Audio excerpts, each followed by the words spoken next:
En 2025, l'agglomération a poursuivi son engagement aux côtés des communes et de leurs habitants.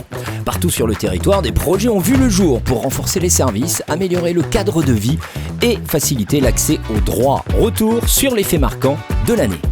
Les fonds de concours ont permis de financer 134 projets dans 75 communes du territoire pour un montant de plus de 5 millions d'euros versés. À Rebreuve-Ranchicourt, l'école a bénéficié d'une rénovation complète avec des travaux d'isolation, de ventilation et de confort acoustique. À Étré-Blanche, la résidence des Saules a livré 23 logements sociaux accessibles à tous les publics, équipés d'un système de chauffage géothermique collectif.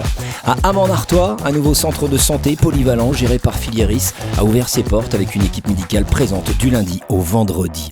Et puis à Cambrin, un plateau sport et loisirs a été inauguré, reliant l'école à la salle de sport avec terrain, aire de jeu, vestiaires et équipements de plein air. Des projets concrets répartis sur tout le territoire au service des habitants. Plus de 77 projets ont été menés dans le cadre des programmes Petites Villes de demain et Action Cœur de Ville. Comme ici à Lillers où le Palace se refait une beauté. À Auchel, une ancienne pharmacie laisse place à un parc urbain. Et du côté de Calonne-Ricoire, dorénavant, il est possible de circuler dans le parc Calonix à vélo grâce à un nouveau sentier VTT. Des opérations menées en partenariat avec les communes pour améliorer la qualité de vie dans les centres urbains comme dans les villages.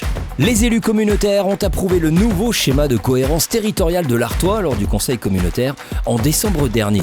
Ce document fixe les grandes orientations en matière d'aménagement de l'espace avec une vision à 20 ans. Véritable levier de l'ADLO 100% durable, il fixe le cadre pour le futur plan local d'urbanisme intercommunal et de l'habitat en phase d'élaboration qui en sera la traduction concrète.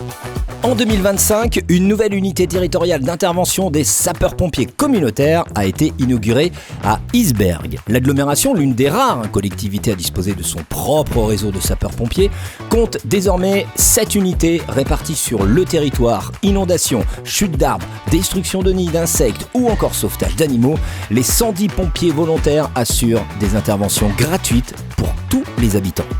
En 2025, ils sont intervenus plus de 7750 fois.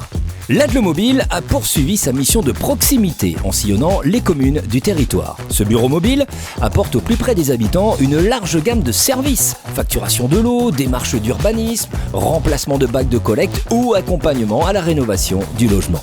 Des permanences dédiées à MaPrimeAdapt ont également été organisées pour informer sur les travaux facilitant le maintien à domicile, avec monte-escalier par exemple, douche à l'italienne ou élargissement d'accès. Un dispositif mobile, gratuit et sans rendez-vous pour garantir un service public accessible partout sur le territoire. En 2025, les communes ont été au cœur de l'action publique.